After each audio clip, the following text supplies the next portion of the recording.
al doctor Elías Micha, quien es director general de Talentia, que esté con nosotros, y cosa que agradezco de manera muy especial, estimado Elías. Muchas gracias, doctor, por estar con nosotros. Muchas gracias a ti, Eduardo. Muy buenos días a todo el auditorio. Muchas gracias. Estamos en espera de que podamos establecer contacto con Enoc Castellanos. Mientras eso sucede, dime, esta iniciativa, cualquiera pensaría, tú que eres especialista en el tema, que con el propósito de mejorar el ambiente laboral y recuperar e incluso ganar los empleos con respecto a cómo estaban a finales del 2019, valdría la pena flexibilizar un poco las políticas de contratación, aunque sea por algún tiempo, no endurecer las políticas de contratación con una férrea ley que se pretende, que prohibiría prácticamente la subcontratación. ¿Esto qué implicaciones pudiera llegar a tener, Elías? No, bueno, nosotros siempre hemos dicho que, por supuesto, hay que terminar con las malas prácticas en el mundo laboral, Eduardo. Y estas malas prácticas no son inherentes a la subcontratación, sino que ocurren con mucho más frecuencia en la contratación ordinaria. Por ejemplo, el subregistro de trabajadores ante el Seguro Social o algunas formas de evasión fiscal. Y siempre hemos dicho que lo que hay que hacer es regular para que la industria se fortalezca y podamos tener esta forma de subcontratación que es legal en este momento, que se usa en todos los países del mundo. Son contados los países en los que no hay subcontratación, y que es fundamental para las cadenas productivas nacionales e internacionales, máxime desde la aprobación del nuevo Tratado de Libre Comercio TEMEC. Nosotros veríamos como verdaderamente pues catastrófico, porque hay casi 5 millones de personas que están en esta forma de contratación, que tienen seguridad social, que cuentan con un empleo formal, y que al prohibirla nosotros pensamos que afectaría muy negativamente, por supuesto, al empleo formal y en general a la economía nacional, Eduardo. Oye, dime, la subcontratación, para quien no esté familiarizado con este aspecto, la subcontratación es una modalidad de contratación que se aplica en otras partes del mundo, nada más para poner en orden este tema. O sea, no es una cuestión que se inventara en México, es una cuestión que se practica en otros países. ¿Qué tanto se practica en otros países y qué tan generalizado está la modalidad de subcontratación en el mundo? Bueno, es muy generalizada en todo el mundo. Yo te diría que en lo que concierne a nosotros, en América del Norte es una forma de subcontratación muy, muy utilizada. Hay más de 25 millones de trabajadores en América del Norte subcontratados, y es una modalidad que tiene la flexibilidad para contratar gente específica para realizar determinadas tareas en una empresa. Entonces es muy generalizado. Yo te diría que prohibir la subcontratación vería seriamente perjudicada a cadenas productivas nacionales e internacionales, y se atentaría contra el espíritu del Tratado de Libre Comercio, porque el Tratado de Libre Comercio, además de ser un tratado comercial, tiene consideraciones laborales, y el prohibir la subcontratación hace que prevalezca un ambiente de incertidumbre laboral y jurídica. El espíritu del Tratado de Libre Comercio es igualar las condiciones laborales en toda América del Norte.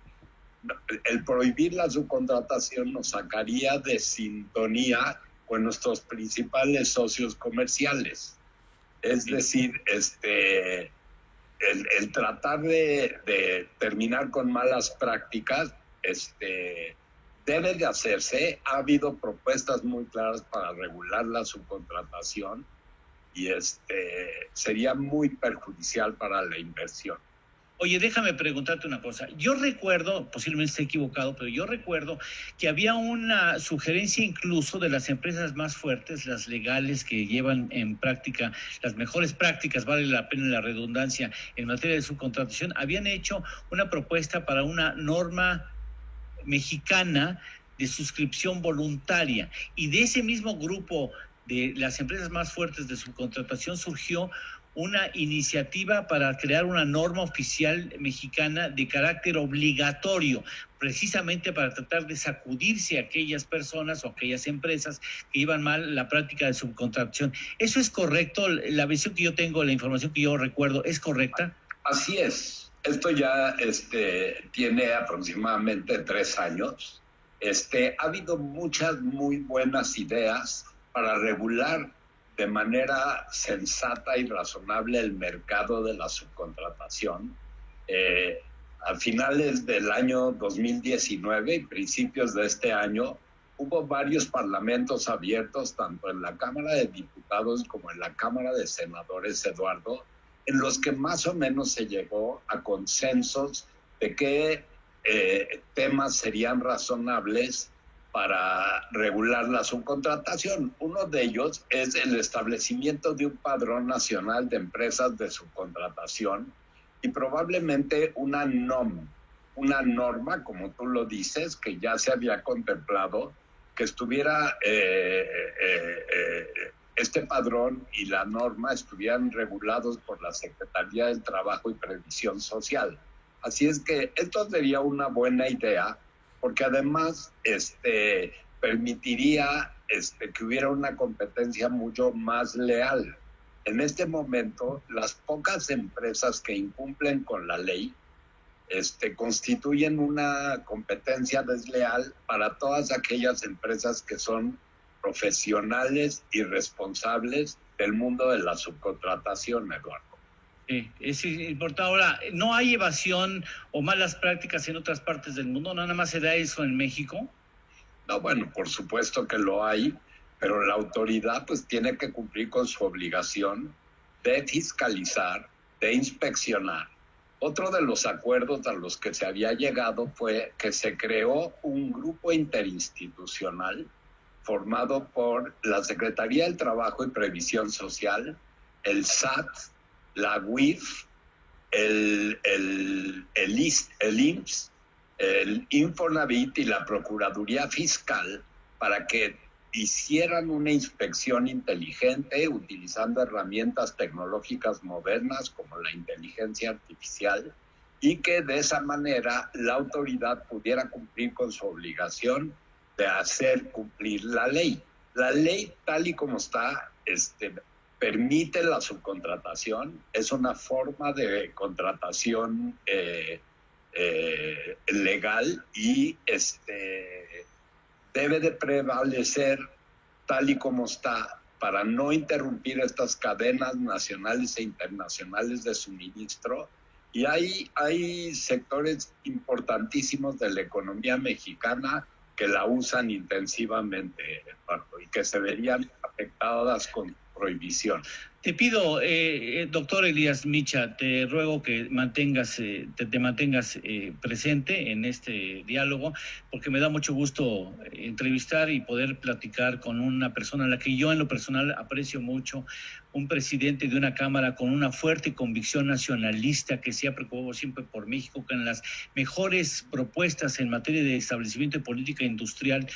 Un dirigente que se ha atrevido a decir no, nosotros no firmamos, y a mí me parece que es importante que por sobre los intereses naturales o lógicos al menos de las presidencias de los organismos empresariales hay alguien que diga no, esto no favorece no es cosa que me favorezca a mí, no le favorece a la industria. Gracias, Enoc Castellanos, presidente, te agradezco mucho que estés con nosotros. Gracias a ti, Eduardo, y gracias por tus palabras. Efectivamente es un honor presidir Canacintra, y a pesar de los tiempos difíciles que vivimos, siempre seguiremos con ese ánimo nacionalista y con ese enfoque de cuidar a las micro, pequeñas y medianas empresas, por sobre todo los intereses particulares que hay hoy día. ¿Fue difícil decir no, Canacintra no firma? Mira, yo trato de regirme, Eduardo, por convicciones. Cuando una convicción está pues ya muy definida, no se dificulta. Por supuesto que se tienen que dirimir estos disensos en el CCE. Carlos Salazar incluso quiso volver a hablar con nosotros en privado y la posición fue la misma. Ratificamos lo que habíamos dicho en la reunión plenaria de los dos organismos. Bueno, ahora, ¿qué es lo que sigue? ¿Van a trabajar en la idea de una sola posición o va a mantenerse una aparente división entre el sector privado con respecto al tema de subcontratación? Bueno, es claro que si, digamos, el resto de los organismos siguen únicamente intentando que se tope el PTU para desaparecer el insourcing, pero también desaparecer el outsourcing, las más afectadas serán las pequeñas y medianas empresas que subcontratan y que tienen alrededor del 32% de los 4.900.000 trabajadores bajo este modelo laboral. Entonces, si no hay una posición convergente, definitivamente haremos los cabildeos necesarios a través de nuestro enlace legislativo de cada una de las tres organizaciones con los diputados y los senadores. Podría haber, no voy a pedir nombres si lo hubiera, desde tu punto de vista, han prevalecido intereses personales de la dirigencia empresarial que sesguen la necesidad de tomar en cuenta al resto de sus agremiados en este tema? Sí, yo pensaría que más que personales son de grupo. Estamos muy enfocados desde el gobierno federal en negociar con la gran empresa y se olvidan de pronto que la masa laboral está justamente en las empresas de menor tamaño. Esto creo que es un error clave de estrategia que está cometiendo el gobierno federal y que prácticamente está cayendo en lo mismo de lo que se quejaba, ¿no? Que hay un grupo, digamos, de grandes empresas y de gente muy influyente que está tomando las decisiones por el resto de la iniciativa privada. ¿Cuánto nos va a costar, Enoc? ¿Cuánto nos va a costar en caso de persistir la negativa del outsourcing como lo plantea originalmente el gobierno federal? ¿Cuánto empleo nos va a costar esa ocurrencia? Mira, depende de los tiempos de adopción de las medidas, pero si se hace de manera abrupta, como lo querían hacer, que al 1 de enero de 2021 tuviéramos ya otro modelo, ahí hubiéramos perdido alrededor de 1 millón de empleos. Nada más en la modificación, la sustitución de patrones, los cambios de prima de riesgo, las altas en los sistemas administrativos de nómina, como el NOI, todo eso llevaría a una pérdida de empleo. Ahora, en el mediano plazo, nosotros estamos creyendo que si desaparece la figura de la subcontratación, vamos a tener una migración al mercado informal laboral. Actualmente es el 56%, por arriba de 33 millones de trabajadores, y nos moveríamos quizás en el mediano plazo hasta 70% de informales en el mercado de trabajo. Qué grave, ese dato podría ser un solo argumento para no intentar hacer esas modificaciones a la ley que regula el outsourcing. Ahora, déjame preguntarte una cosa. ¿Esto puede orientar a las decisiones de los grandes corporativos a salir del país? Y tan pronto me des tu respuesta, voy a comentarle al público y te comento a ti y al doctor Elías Micho por qué menciono esto. ¿Existe la posibilidad de que la gente diga, no, aquí ya no se puede, agarramos las cosas y nos vamos a otro país? Siempre estos cambios abruptos en las condiciones laborales generan inestabilidad. Ya se ha pronunciado la American Society, que engloba, entre otros, a la US Chamber of Commerce y a la American Chamber of Commerce. También empresas globales, el Consejo de Empresas Globales. Y lo que te puedo decir es que nosotros tenemos a muchos afiliados en la frontera norte, en todo, desde Baja California hasta Tamaulipas, que tienen instalados los conceptos de shelter. Un shelter es un servicio de, digamos, de soft landing o que la traducción sería de aterrizaje suave, de empresas americanas en México. El modelo consiste en que alguien construye un parque industrial y le renta todas las instalaciones, es decir, bodegas, centros de trabajo, oficinas, junto con transportación, comedores, vigilancia, limpieza, agua, luz, teléfono, gas, todos los servicios, y le contrata a la gente de la línea de producción. Esto, si desaparece la subcontratación, desaparecería el modelo, porque se factura bajo una misma razón social de la empresa mexicana hacia la empresa americana. La empresa americana lo hace deducible y se quita todas las broncas que conllevan instalarse en México, que sabemos que es demasiado burocrático.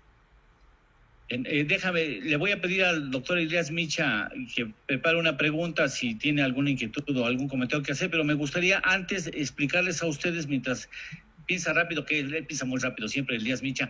La pregunta es, te digo esto y voy a omitir el nombre de la automotriz, porque tuve contacto con un alto dirigente de una industria automotriz asiática que dice, la verdad, nosotros estamos pensando en la posibilidad de sacar las plantas de México. Honestamente, dice, es una inversión muy fuerte, pero preferimos, aunque nos salga más caro en otro lado, preferimos tener las reglas claras y no sorpresas. No podemos trabajar con sorpresas. Dice, es difícil que se dé, pero al menos el tema ya está en el escritorio. O sea, el tema de una automotriz asiática, de no invertir más en México e ir migrando sus plantas a otras partes del mundo, ya estás sobre la mesa en proceso de análisis, Enoc. Y bueno, Elías, ¿tú quisieras preguntar algo al ingeniero? Bueno, yo señalaría que prohibir pues siempre es muy negativo. Con respecto a lo que dices de que cerrarían empresas, etcétera, bueno, eso es ya suficientemente grave. Pero te quiero decir que esto desincentivaría la inversión. Como dice Enoc, lo han declarado las cámaras, la AmCham y los representantes demócrata y republicano de Estados Unidos en México. Fundamentalmente ya no habría nueva inversión. Las empresas pensarían mucho más en invertir en México, ya que la inversión lleva 20 meses consecutivos de estar decreciendo en México, y una medida de esta naturaleza la desincentiva. Yo lo que le preguntaría a Enoc, yo estoy de acuerdo con Enoc, que muchas medianas y pequeñas empresas serían muy afectadas, y yo lo que le preguntaría es, ¿habría manera de que ahora que entre la iniciativa, porque uno de los acuerdos del acuerdo tripartita que se firmaron es que la iniciativa entre a la nueva legislatura con carácter de preferente? ¿Tú crees que pueda haber sensatez de parte de los legisladores y que tomen en cuenta todo esto que estamos diciendo con respecto a la inversión, con respecto a la pérdida de empleo, y con respecto a la caída económica en una pandemia que nos ha llevado a un decrecimiento económico del casi 9% a fin de año y una pérdida de cientos de miles de empleos formales? Buenos días, antes que nada, Elías. Me da mucho gusto saludar. Definitivamente, hay que recordar que los diputados y los senadores también son políticos.